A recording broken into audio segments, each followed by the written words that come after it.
Is it positive? Hindi ko nga alam, ang labo eh, no? Nang nakauwi na si Bingo ay agad siyang tumingin online sa pwede nilang tirahan ni Caroline sa out of town nila para sa magiging business nilang dalawa. Nang tumawag sa hotel ay narinig siya ng mamang niya na sakto ding kakarating lang ni Manching kaya agad namang tinanong ni Lola Nene kung sinong tinatawagan ng binata na agad naman niyang sinabi na nag-inquire siya sa pwede nilang tirahan ni Caroline na kinagulat ng dalawa na agad tinanong ng papi niya kung kailan pa niya binalak na ibahay ang dalaga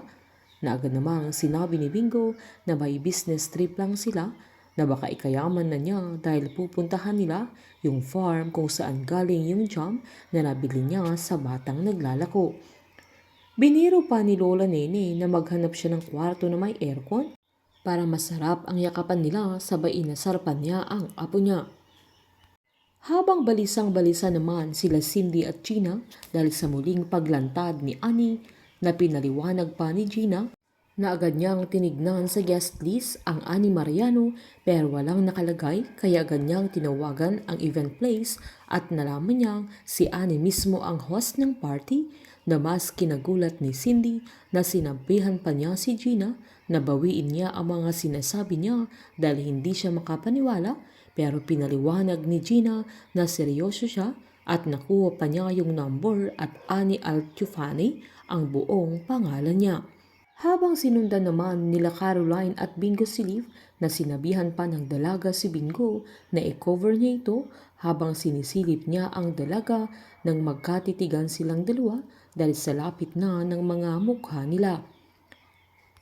Sakto namang may nag-text kay Caroline kung saan pinaalam niyang Annie Altiufani ang isang nagmamay-ari ng Roy sa Pilipinas kaya natahimik si Bingo nang sabihin ni Caroline sa kanya na nagtaka ang dalaga kaya sinabi ni Bingo na kapangalan ng nanay niya dahil Annie Mariano ang pangalan ng nanay niya na hindi nila alam nila Caroline na iisa lang si Annie Mariano at Annie Altiufani.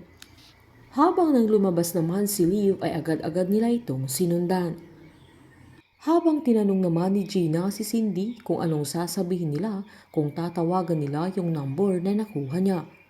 Agad namang sinabi ni Cindy na tatanungin nila kung papaano siya yumaman na agad namang sinabi ni Gina na binenta niya ang katawan niya sa isang matandang mayaman na malapit nang mamatay dahil nag-iba ang apelyido niya dahil nababayaran ang pagkatao ni Annie gaya ng ginawa niya noon na ginawa niya ang lahat dahil lamang sa pera. Sinaad naman ni Cindy na mas maganda na lang sanang nagpakita siya sa kanilang dalawa pero sinaad ni Gina na nagpakita si Annie sa kanya sa event at nginitaan pa siya na kinagulat ni Cindy kaya sinaad naman ni Gina na uutusan niya si Minda na tawagan ang number ni Annie na siya ang mag-settle ng appointment nila sa kanya. Nababaliw na silang dalawa sa kaiisip kung bakit bumalik si Annie at sinabihan pa ni Cindy si Gina na hindi dapat makalapit si Annie kay Wilson na hindi nila alam na si Wilson ang unang target ni Annie dahil siguradong guguho ang buhay nila Cindy at Gina kung malalaman ni Wilson ang lihim nilang pinakatago-tago. Habang mapipilitang magpiti naman sa Irene dahil hindi pa ito dinadatnan kaya tinawag pa niya si Snoop para dalawa silang makakita kung anong resulta ng piti niya. Painit ng painit ang mga tagpo, sabay-sabay po nating subaybayan ang advance episode ng Can't Buy Me Love dito po sa aking channel. Patuloy lamang pong manood at mag-subscribe para ma-update po kayo sa mga susunod na episode. Marami pong salamat.